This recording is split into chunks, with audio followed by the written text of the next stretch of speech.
கச்சத்தீவு என்கின்ற அஸ்திரம் பாஜகவுக்கு பலன் கொடுக்கவில்லை என்று தமிழ்நாடு முஸ்லிம் முன்னேற்ற கழக தலைவர் ஜவஹருல்லா தெரிவித்துள்ளார். சென்னை பிராட்வேயில் நடைபெற்ற ரம்ஜான் பண்டிகை சிறப்பு தொழுகையில் தமாமுக தலைவர் ஜவஹருல்லா பங்கேற்றார். தொடர்ந்து செய்தியாளர்களை சந்தித்த அவர், தமிழ்நாட்டில் எப்படியாவது காலூன்றி விடலாம் என்று பல்வேறு வித்தைகளை மோடி காட்டி வருகிறார் என்று கூறினார். கச்சத்தீவு குறித்து பாஜகவின் கருத்துக்களை மக்கள் ஏற்காததால் அந்த அஸ்திரம் பலன் கொடுக்கவில்லை என்று அவர் விமர்சித்தார். வட இந்தியாவில் மோடிக்கு எதிரான அலை வீசிக் கொண்டிருப்பதால் நிச்சயமாக இந்தியா கூட்டணி வெற்றி பெறும் என்றும் ஆட்சியமைக்கும் என்றும் அவர் கூறினார். தமிழ்நாட்டினுடைய நிலைமை அவரை மிகவும் கலக்கமடைய வைத்திருக்கிறது. தமிழ்நாட்டில் எப்படியாவது கால் ஊன்றலாம் என்று பல்வேறு வித்தைகளை அவர் காட்டி வருகிறார். அதில் ஒன்றுதான் கச்சத்தீவு.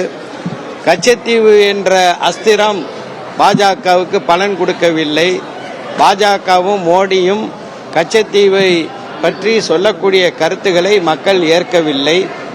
இந்த நிலையில எப்படியாவது தமிழ்நாட்டிலே கால் ஊன்றலாம் என்று சுற்றி சுற்றி வருகிறார். ஆனால் எத்தனை முறை வந்தாலும் தேர்தல் முடிவடைப்பதற்கு முன்பு தமிழ்நாட்டுக்கு தினமும் அவர் வந்தாலும் கூட ஆச்சரியப்படுவதில்லை. ஆனால் நிச்சயமாக தமிழ்நாட்டில் புதுச்சேரியில 40 தொகுதிகளிலும் தமிழ்நாட்டில் திராவிட முன்னேற்ற கழகத்தின் தலைமையிலான இந்தியா கூட்டணி அமோகமாக வெற்றி பெறும். வட இந்தியாவிலும் மோடிக்கு எதிரான ஒரு பெரிய அலைதான் வீசிக்கொண்டிருக்கிறது. நிச்சயமாக ஒரு ஆட்சி மாற்றம் மக்கள் விரும்புகிறார்கள். இந்தியா கூட்டணி வெற்றி பெற்று ஆட்சி அமைக்கும் என்பதுதான் இப்போது அனைவரும் பேசக்கூடிய செய்தியாக அமைந்திருக்கிறது.